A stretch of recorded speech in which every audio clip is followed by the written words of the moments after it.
How are you, man? I'm Gil Roth, and you're listening to a bonus episode of my Virtual Memories Show podcast. This is a COVID check-in episode where I record with a past guest of the Virtual Memories Show to find out how they're holding up during the pandemic. As far as how I'm doing, this morning I'm okay. I had a really bad situation over the weekend with this ear pain thing that I hope was tied to allergies and sinus pressure and not some sort of infection. I'm staying on top of that, but, while it did abate over the course of Sunday afternoon and evening, I had serious dread and trepidation about putting the headphones on this morning to record this intro, because it was just this thing where there were these radiating waves of pain that would come and go if I'd move my head slightly. It didn't correlate to any particular type of motion, just debilitating. And the pain was bad enough. I couldn't sleep well, couldn't focus on writing the last 2 pages of my zine. So that, which I was really hoping to finish by Sunday, I wasn't able to do. But I think I broke through my problem there Sunday night. I abandoned a couple of ideas that were stymieing me and found something I wrote a few years ago that actually could be adapted to this and better fits the mood. So I'm hoping to finish the book up tonight, spend a day or so going over it, copy editing, etc., and then get it out to the printer, and then we'll have a 32-page book of my ramblings and podcast excerpts and photography. There'll be info about how to get it if you're interested. And those ideas I abandoned, they're still good, I think, and they can wait for another issue because, of course, there's going to be another issue, right? Anyway, let's get to today's guest. Cartoonist and illustrator Bob Sikoryak is joining me from New York City. Bob, who professionally goes by the letter R, Sikoryak, he's the first cartoonist I ever recorded with, way back in 2012, I guess. And there's a great story of how I got to meet him at Small Press Expo when I was just cowering at a table, terrified because all of my Mount Rushmore cartoonists were sitting at the other end of the table, and I didn't know what to say or what to do, and just felt like I should leave the room. And Bob just sat down right next to me, introduced himself, asked what I do, and then we got rolling from there. Anyway, he and his spouse, Creota Wilberg, they've been pals of mine ever since those days. And Creota and I recorded a check-in session about a month ago, so I was sort of glad to get another peek into their life as this whole situation has progressed. I really love those two, and they're among the people I'm just happiest I got to meet and befriend through the podcast. Now, Bob's comics, a little tough to describe if you're not a comics person, but they're a pastiche of other cartoonist styles adapting classic literature or existing texts. That is, he's got a book called Masterpiece Comics. It's a collection of a bunch of his shorts that include adaptations of Crime and Punishment that are drawn like Bob Kane Batman comics, Kafka's Metamorphosis drawn like a Peanuts strip, Paradise Lost done as a Blondie comic. So that's what I mean about pastiches and adaptations. The great one, which we'll talk about, that came out after that collection, that'll be part of part 2, is when he adapted. And the point is that these adaptations are, the comic styles he's choosing are weirdly fitting for the subject matter. Bartleby the Scrivener as adapted into a Dilbert cartoon, which I'm kicking myself over not thinking of. Anyway, more recently, he adapted the iTunes EULA in the end-user license agreement in a variety of styles, published as Terms and Conditions, and then a collection of Trump quotes represented in classic comic book cover styles as The Unquotable Trump. These are all published by Drawn and Quarterly. This sort of work requires not just a great ability to mimic other styles, but also a really sharp reading mind to know exactly what pastiches fit and how to match up word and picture best. Anyway, I don't like going long with these intros, but that's just to set you up for the book Bob just finished, Constitution Illustrated. Now, given everything I've told you about what his work is, you understand exactly what that book's going to entail. Also, in the before time, Bob used to perform live cartooning shows with a whole bunch of other cartoonists as a series called Carousel. If those come back as video, or if someday we're able to hold live events like this together again, I'll be sure to let you know. As caveats go, not a ton, just a rustly noise from his mic. Now here's me and Bob. How are you dealing? How are things going? Well, things have been good for me for a couple of reasons. I had a book deadline, which I just finished, and that kept me very occupied for the last weeks. And I turned it in last Thursday, I think, and now I have to see what the rest of this is going to be like, because I'm in New York, so I'm not sure exactly how long we're going to be. We're going to be on pause, as they say. I'm in New York City, so with Creota, who you spoke to recently. Yeah, I was going to say, it's been about a month, just literally exactly a month since I recorded with her. The situation changed outside of finishing the book and now looking around and realizing, where you are and what's going on. How's the progress been? Or what's changed in that month? I couldn't venture a guess. I mean, it seems like things are getting better. They say we're past the peak, but I don't want to make assumptions. I'm not really freaked out for myself, but I also I don't want to venture any guesses as to what's coming next.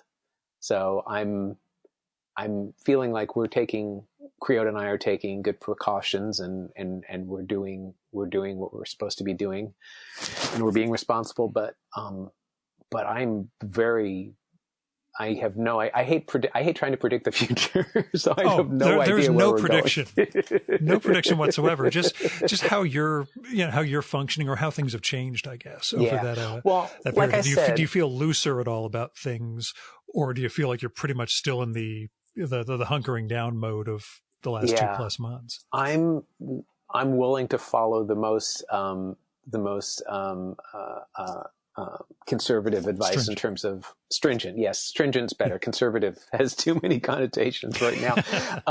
But I'm willing to follow the most stringent advice. In addition to finishing my book, for Drawn and Quarterly, which we can talk about some other time. Yes, I'm about to. No, we're going to talk about it today. But okay, go on. Cool. Yeah.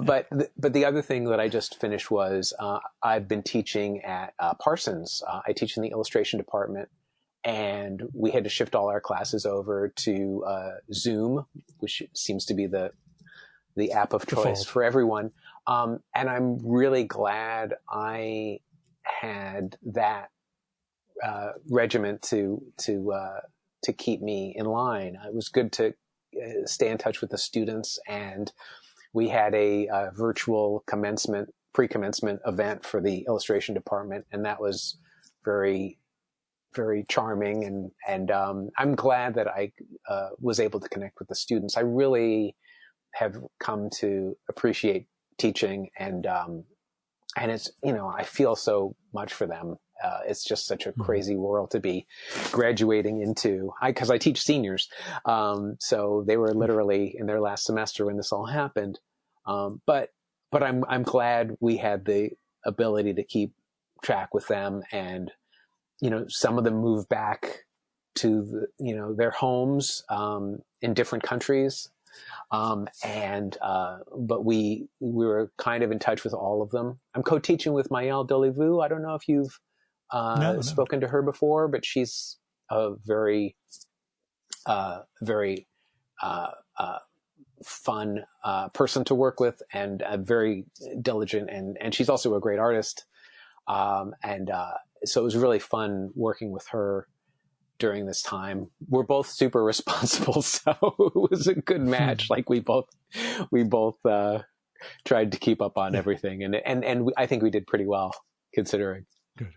Yeah, neither one of you feels like I'm carrying the other one's load here. I think more likely we were feeling like the other one was doing too much. Yeah, I was just going to say you're carrying mine. Yeah, I still feel like Maëlle did more than me, but she probably would say the opposite. So I think that's probably exactly what you want. But yeah, two people with guilt and anxiety, and yeah, doing extra work and is a fine. sense of responsibility. Yeah, so good. You mentioned the students some of them being from other countries. Is there primarily a geographic spread for them? Are most of them, New York, Northeast, et cetera, or is it really a broad spectrum of origins? I would say the majority of our students were based in the States, but some of them flew home to, I think 2 of them were in Taiwan. I think most everyone is still in the States.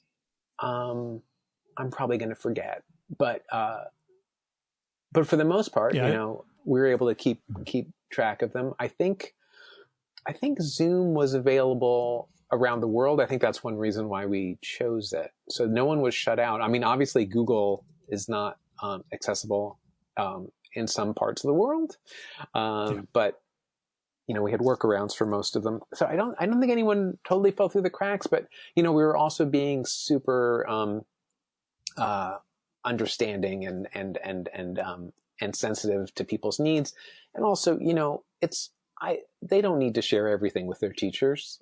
So, sure. I'm sure there's other things going on that we might not have known about. So, we certainly were aware of where they were, but in terms of like their situations and their level of anxiety, that's always hard to determine. But for the most part, people checked in with us regularly, and, for those who were able to do that, it was great. And just being able to like assess their work remotely, is that something that, how difficult was it compared to, the normal classroom milieu you were in? Well, we had a nice last class where the students showed their work to everyone as a group. So that was fun to sort of have them be able to share. So it was a little bit like having a crit that we would have in class. There's always the weird time delay and other issues with Zoom that just makes it feel very much an out of body experience. But it's funny because I always valued being in New York City because that's where so many of my art directors were, so many of my clients were here. But I do so much of my work through email these days. It's working with the students that way was not unlike what I would be doing in a professional situation, which is not something I'm grateful for. I mean, I'm grateful that we had that, but it's so much better to meet people in person. I'd much rather leave my house when I could. Well, that's the people, the teachers will say, who I've talked to during this whole thing. They felt like this semester worked out because they had in-person interaction with those students for the first half or so of the semester. They wonder about going forward, having classes that are 100% virtual, where there's never been a in-person interaction, that sort of at least initial meeting where you just get to know the other person and have some interaction with them that's not involving a tile on a screen. So. Right. Yeah, there's a certain truth in that. On the other hand, I think in the fall, I'm assuming we're going to have to continue this way. And the quote unquote good thing is that I'm teaching seniors, so next semester, so they will also have gone through this for half a semester already. So it won't be learning the technology again. They'll be sort of used to it. So that will be better.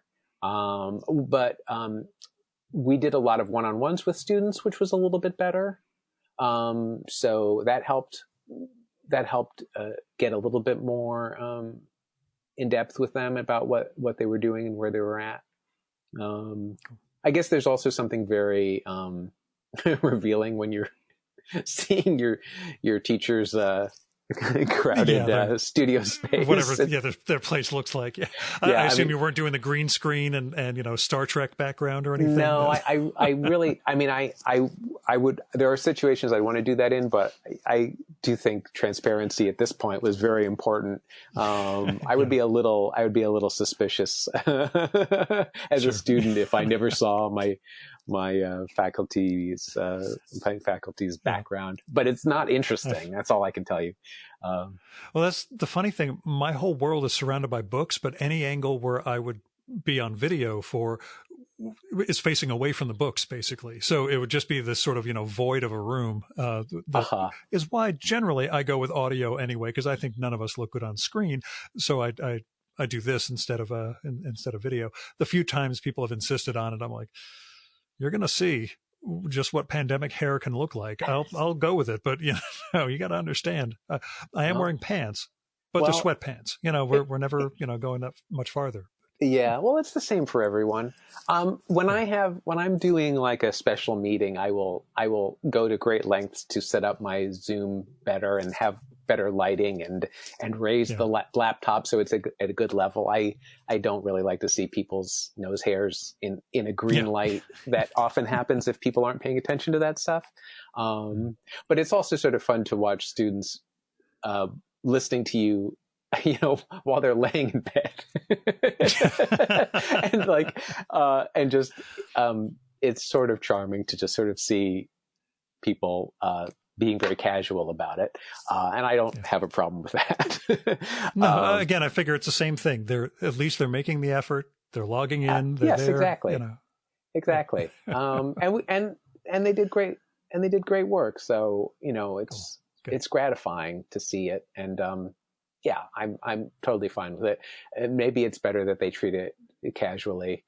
I remember how stressful it was to be a senior in art school, that I'm glad if they're getting if they're getting their blood pressure down somehow. Nice. Now, do you feel, you've already mentioned not that it's good, but, I've learned this and that.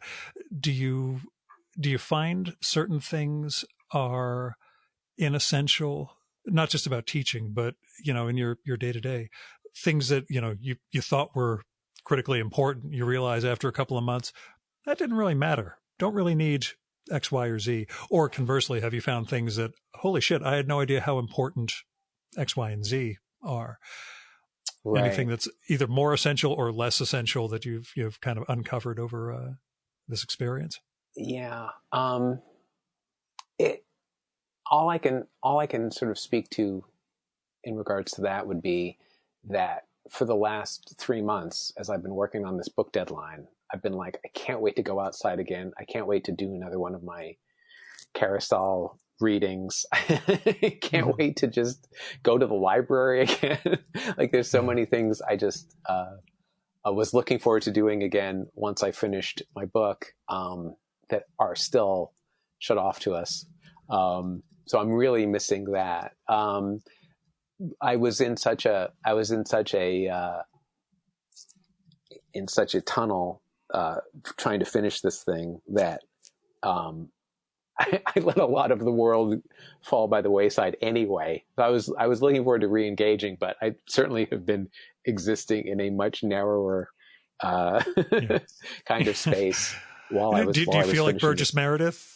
The Twilight Zone Burgess Meredith thing, like the entire world blew up while you were in the vault, and hey, what happened? No, well, that's interesting. I always thought that episode was unnecessarily cruel. Of course. I mean, even for a Twilight Zone, I was like, wow, that's really mean. Let's kick him in the nuts, why don't you? Yeah. Yeah. So, I'm so grateful. I mean, I'm not trapped by myself. We have a nice apartment. I don't have anything to complain about. So the world is unknowable, but I feel very secure here. So, I guess Burgess Meredith did till he broke his glasses, but, everything looked good until that one moment. Yeah. But no, I mean, we're doing great. So I can't complain. Now that you're post-book, have you looked at figuring out if there's a way to do Carousel online? I'm thinking just because Emily Flake has been doing her shit show and the other nightmares thing she does through Zoom via Facebook, but I don't know if that's something you've looked into or had time to look into. Yeah, I've started looking into it now. I'm hoping to actually do a show sometime in June. Hopefully people won't have already filled their schedules with all of the other events that people are doing. Because there are a lot everybody now. has a lot more hours in the day. We've all got a lot of time now. Yeah. But they've already probably made appointments with all of the shows that have already started. But yes, I am looking at doing a show with Dixon Place, which is the theater that I've been working with for years and years. And they're doing some streamed events that will then go up on YouTube. So I'm hoping to do a show in a couple of weeks. Actually, I'm really itching to get back to it. The thing that I always loved about doing Carousel and theater in general is the live communal aspect of it. Sure. To be doing one in my house seems against every reason why I wanted to do them in the first place. But I'm grateful the technology exists, so I'm going to give it a shot. I mean, even doing it without an audience is also so strange. But I'm curious to try it. I'm up for any new technology. So, well, it's like we'll see how the it late goes. night shows. It's like John Oliver and those guys doing the late night shows with no audience. It's really weird. I'm pausing here because I assume you're laughing at home. Yeah. But Yeah. I mean, I'm grateful that that's still going on, and I watch a lot of those shows. John Oliver's got the best set, I have to say. I think he was the smartest. I like that white wall. I always like white walls. But anyway, but yeah, I appreciate that they're doing them. And it's fascinating to sort of see how they're working it out. And of course, when it's celebrities or stars, it's always interesting to sort of see them working with a lower grade of technology, and it's fun to see them in different situations. So I'm all for that. But for those of us who aren't in that realm, it's curious if there's going to be a way to distinguish what I am able to do from what everyone else is able to do. So it'll be good. But I'm what's being able to reach out to other artists and put a show together is always a big part of the fun. So I'm looking forward to doing that. Yeah, did you find yourself kind of reaching out to people to check in on them as this process? I know the book deadline must have been eating a whole ton of your bandwidth, but did you think of, geez, I really should just check on this person or that person? And we'll just say cartoonists, because we know they're not great at taking care of themselves. Just to make sure people are doing okay. I was really bad at that. I mean, that was actually also sort of something I was hoping to get back into when the book finished.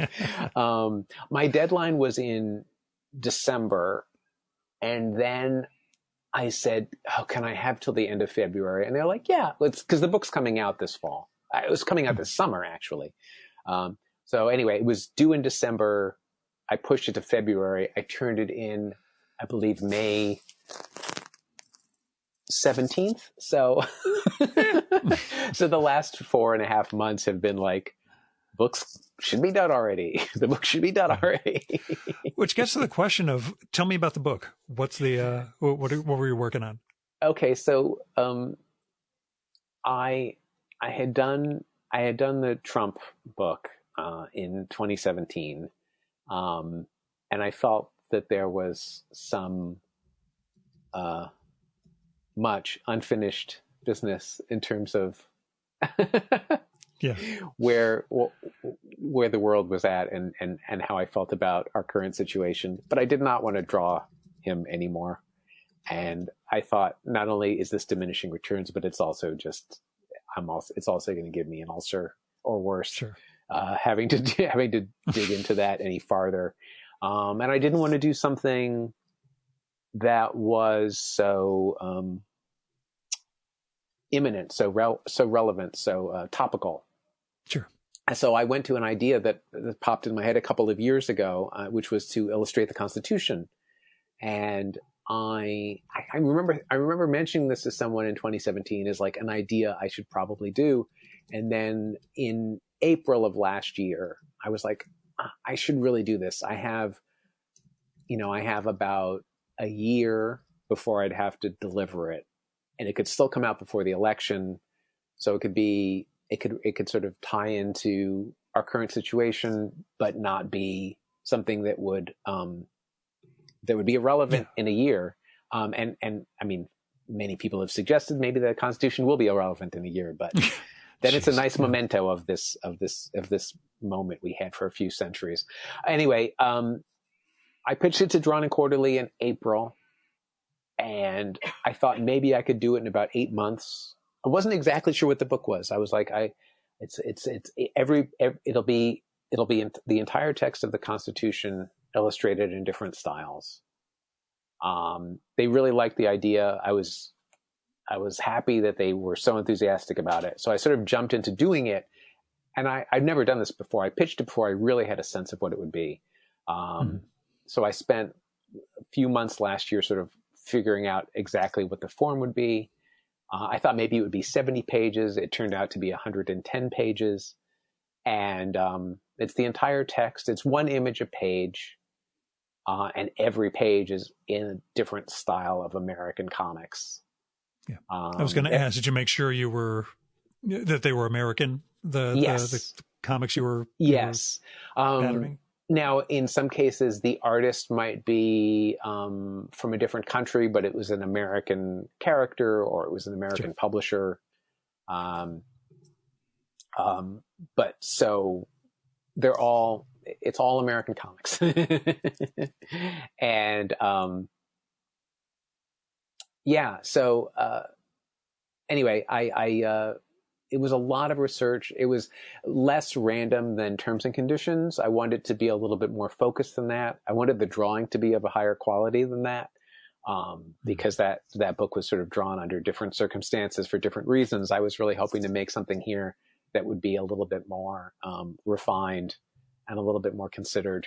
But boy, there's a lot of words in the Constitution. And is there a sense of the comics matching the subject, the comic sources matching the subject matter of each right.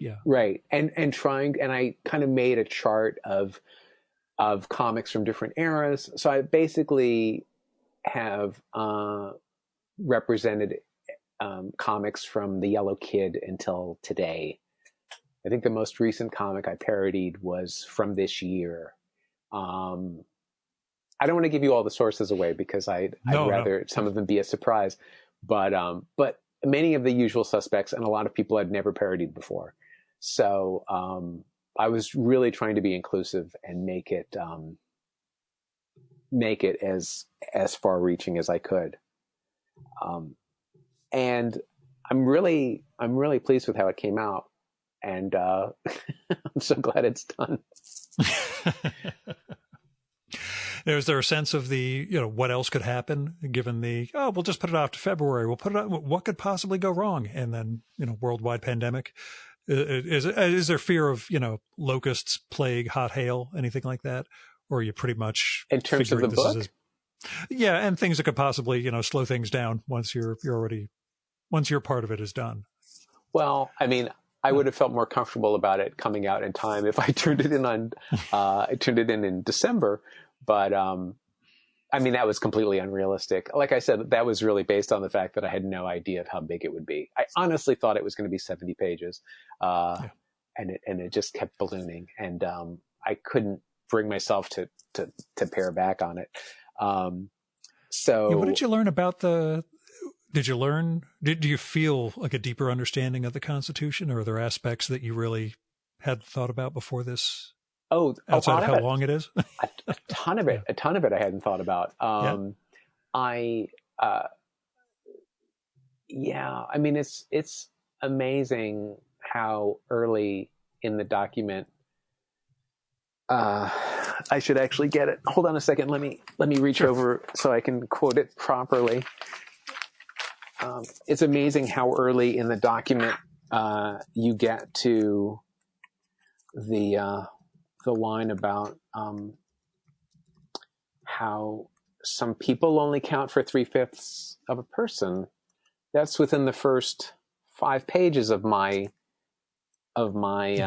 comic, and you realize the concessions that are made right from the start are so crushing. I remember in grad school, and again, I haven't reread it in depth since then, which is 25 years ago, but I remember feeling some degree of they gave themselves an out. They made those concessions, both about slaves being 3/5 of a person and women not having the right, but they also left the door open for it to change. Yeah. But maybe I was being too much of a white guy thinking, oh, don't worry, we're enlightened. This will all change someday. But it did feel, I remember at the time, as like, yes, this is terrible. But they also understood that, this was wrong and was going to have to be corrected down the line. But yes, I mean, again, there's some of that built in, but still took a lot longer than than one would have hoped. And I mean, where are we now? It's such an enormous that's a bigger issue. Question. Yeah. I mean, it's what it means to you now. Yeah. Yeah. I mean, usually when I do an adaptation, I try to sort of play it cool, and I don't tend to tip my hand a lot in terms of, my personal opinion of what's in there. And I don't think I have studied constitutional law to speak of these things with any great insight. But I think by pairing the text with different comics, what I tried to do was really sort of show different viewpoints of the text through different characters' eyes, or you could say different artists' eyes. Mm-hmm. And I hope that the book will sort of imply the way that you can reinterpret this text in different ways, which is what we're all told we're supposed to be doing. And maybe we can see a better way out of, not a better way out, but a better way of forward, a better way forward, and a better way with grappling with the words that are written. Man, I love amendments though. I mean, the great thing is that they did realize right away, yeah, we're going to need to amend this. It's like, clearly these were smart people. They had those horrible blind spots or prejudices or whatever you want to call it, or ignorances. But, there's a lot of promise. I can see why it's stuck around. But boy, I haven't really talked to anybody about the book yet, so I'm still kind of processing what I think about it and what I'm going to say about it, because I'm still reading books about the Constitution. I for the purposes of my book, I was trying to illustrate what was in the text, and obviously through the styles, sort of maybe putting a spin on certain pages. But in terms of my own response to it, I'm still kind of working that out. I saw the show on Broadway, What the Constitution Means to Me. Mm-hmm. I don't know. Do you know about the show? I've heard of it, but didn't go in because I avoid New York until I can't go anymore. Yeah. Oh, okay. Well, I saw it last year. I'd heard good things, and when I got the book deal, I was like, oh, now I should really see the show. So it was really great, and it was interesting because her take on the text was really centered around Amendment 14, and that's where a lot of possibility of rights opening up sort of begin. But the show is the not being the non-discrimination with former slaves. Yeah. Okay. Yes, and also essentially giving more rights to people as citizens or as people who live in America. Man, I got to get my Cliff Notes a little better for these talks. Yeah. But anyway, what was interesting blame the about pandemic. It's always good to blame the pandemic. It's okay. Anyway, the show was really personal to her feeling. And at the end of the show, she has someone come out to debate her about whether or not they should keep the Constitution. And it's like, it's still a question. How do we just start from scratch? Can we keep amending this thing? Is it too tangled up now? I don't have the answer to that, but it was interesting thinking about that as a possibility, because I don't feel like I hear that so much. Did you feel either yourself or your work had a political angle prior to this administration? It would flare up occasionally. When Bush the Younger was president, Sure. I was very wound up about this stuff, and I had the good luck to be involved with the Daily Show with Jon Stewart at that time. So I ended up doing some work for them, which I felt very nicely expressed Got my your point across. Yeah. And it was all the material I did for them was written by them, which was perfectly fine. They were hilarious. So I was really happy to do that. So it comes and goes with me. I wasn't paying enough attention probably during the Obama administration, but yeah, I think a lot of people felt like they had a hard awakening in 2016. Yeah. So understood. Now, Creota had mentioned that you guys were doing the Netflix sync parties where you're, watching remotely with other people and kind of substitute. That's still going on? Or have you guys kind of burned through the movies you wanted to watch and now it's just people being pissed off and not being able to select anything? No, I'm just asking for a friend. Well, it's interesting because we have different people come in different times to watch. So different people have different suggestions. When Netflix is not enough, and that happened pretty quickly, we were able to find copies of the films that we could share online, and then people could just start them all at the same time. So they're playing we play the movies on TV or through our television from online, or like on QuickTime or something like that. So we play movies on QuickTime, and everybody is syncing up when they start.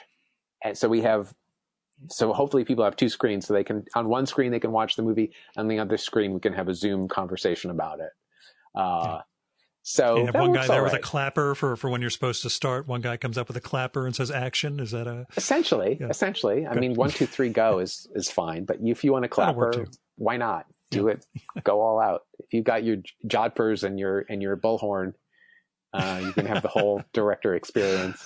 I think the cigarette with the holder also, the little cigarette holder, but yes, of course. Maybe I'm projecting. Yeah. Yeah. And a beret. Yes. You've got it. It sounds like you've got it. You're all set, Gil. Is that what you're wearing now? Yeah. And the director's chair. That's what I'm sitting in too. That little folding director's chair. It's awesome.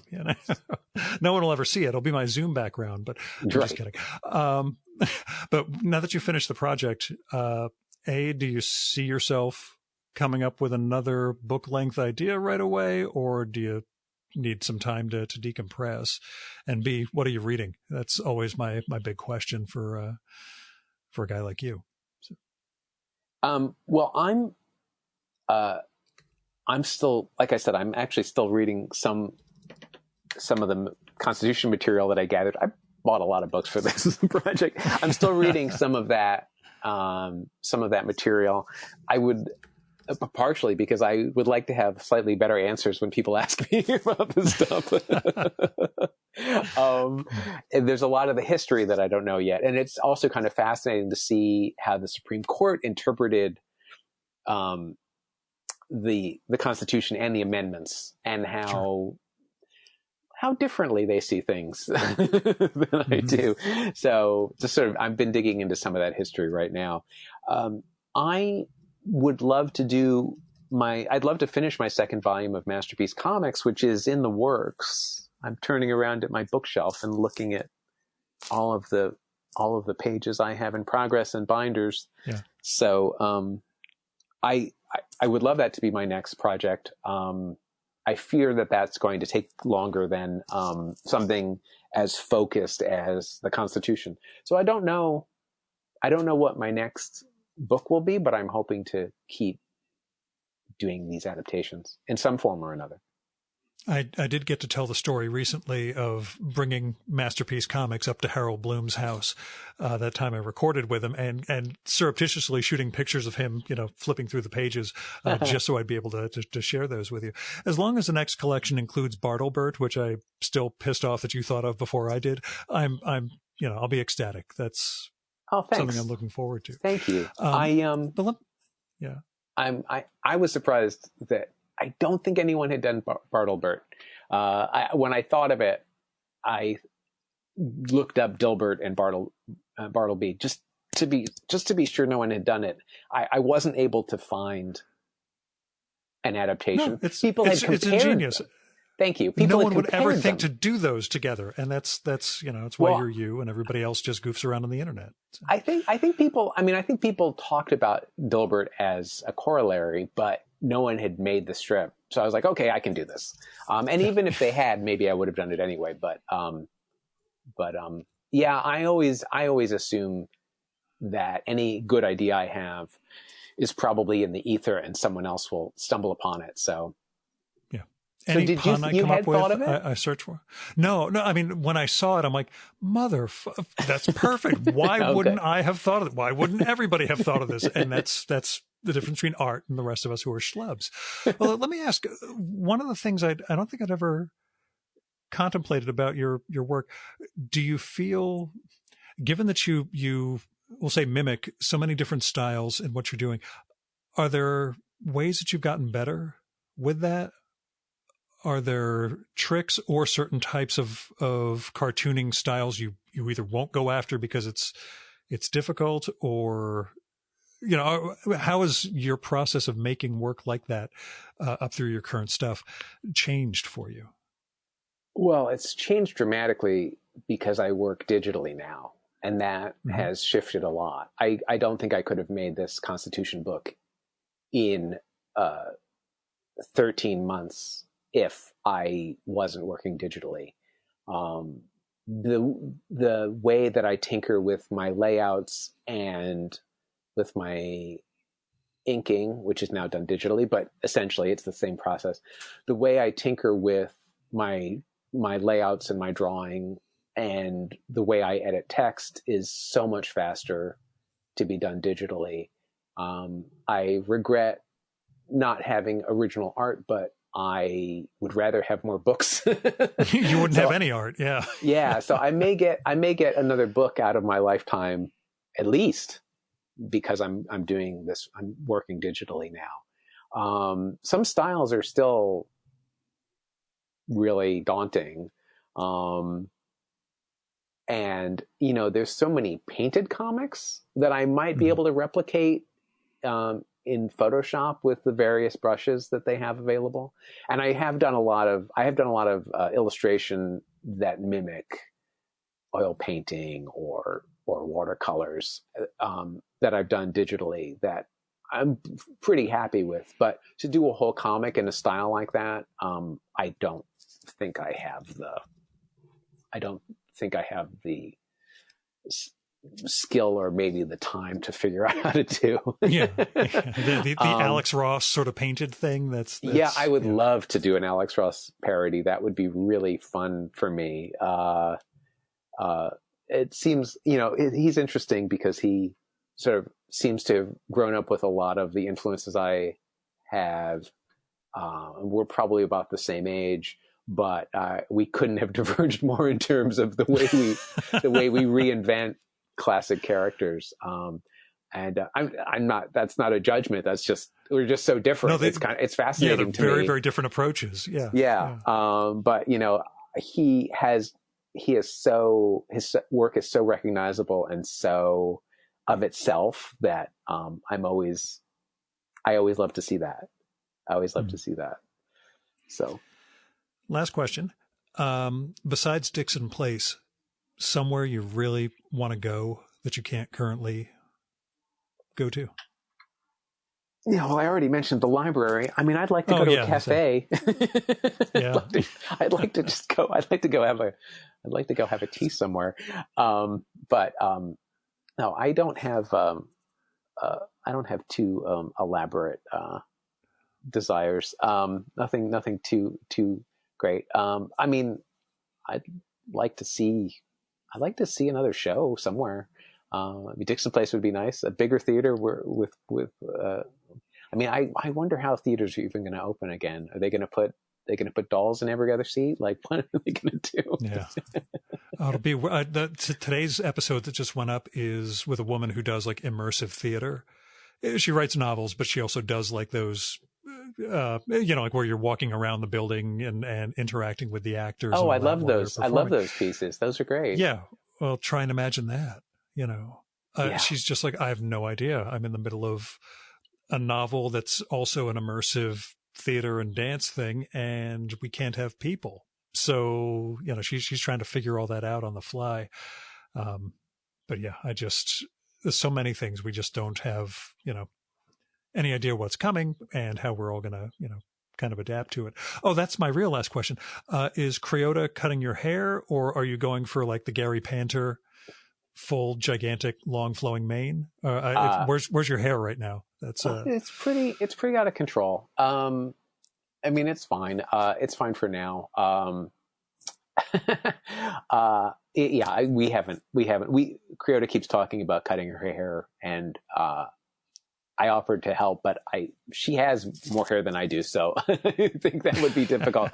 And she has a better fashion sense than I do, so I don't know. So you're going full Gary Panter. You're going for Killer Bob from Twin Peaks. Okay. Yeah, it's out of control. It's out of control. It's fine. It's probably more Doc Brown than Gary Panter, but well, that's pretty good too. That's again, I give you some, on the off chance that we have Halloween this year, you'll have something to show off. There you go. There you go. Always trying to look for positives, man. Sure. I mean, I feel very lucky, so I can't complain that I don't have a haircut. Yeah, same here. I put on Twitter today that I found a panel that basically showed an old Jim Starlin, Adam Warlock from the 70s. And I said, I'd like to think I'm going to have this hair at the end, but I'm probably going to have the hair of his evil twin Magus. And it's just this giant white afro on this opposite version of Adam Warlock. And I realized that's probably where I'm going. This is just going to be this giant. Magus. Yeah, I'll send you the picture because it was one of those when it hit me. I'm like, yeah, that's where I'd like to be going, and this is where I'm probably going to end up. But you're going to need a sunburn to pull that off, though. Yeah, it'd be really creepy and weird. But anyway, Bob, thanks for coming on. I'm looking forward to the book, and I hope we can do like a full length episode once you've done all the you got the question, or you get the answers, and I'll come up with oddball questions about amendments for you, and we'll great. We'll talk constitutional law. Awesome. Thank you. Cool, man. I hope, someday we get to, hang out in a cafe or otherwise just shoot the breeze, but, that would be nice. No need to rush. So. No, I guess not. That was Bob Sikoryak. Go check out his site, rsikoryak.com, to find out more about his books, comics, illustrations, and his other work. His Instagram and Twitter feeds are also rsikoryak, which is spelled RSIKORYAK. You can also find him on Facebook by searching for his name or Masterpiece Comics. His live cartooning performances, which I hope he can get back to someday soon, are at carouselslideshow.com. There'll be links to all this stuff in the show and episode notes. And I can't wait for his Constitution Illustrated book to come out later this year from Drawn and Quarterly. In the meantime, if you haven't read them already, you should check out Masterpiece Comics, Terms and Conditions, and The Unquotable Trump, all also published by Drawn and Quarterly. And we'll be back tomorrow with another COVID check-in. You can find all the COVID-19 sessions at my websites, vmspod.com and chimeraobscura.com/VM. You can also just subscribe to the Virtual Memory Show via iTunes, Spotify, or your favorite podcatcher. The RSS feed's available on both those websites that I just mentioned, and that way you can make sure you get every episode, including the 370 or so in-person ones I recorded in the before time. Now, if you can spare anything, I don't need it. My job is paying me just fine. My expenses are actually pretty reduced for the podcast. So what I'm asking is, if you have some money to spare, go find the artists and writers and other creative people you support and go to their Patreons, Kickstarters, GoFundMes, Indiegogos, tip jars, whatever, and lend them a hand. If you're not comfortable giving to individuals, you can find some worthwhile charities like your local food bank and other places that'll help people in need. Also, right now, with all the protests going on, there are a lot of bail funds out there for people who are being arrested for exercising their constitutional right as Americans to protest. So I don't know how you vet all of those, and I'm sure there are going to be scam ones in there along with the legit ones, but find a legit bail fund and help your fellow Americans.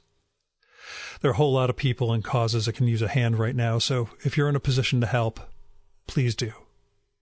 I'm Gil Roth. It is Monday, June 1st, 2020. This was a bonus episode of my Virtual Memory Show podcast. Thanks so much for listening. Keep the conversation going, stay safe, and wash your damn hands.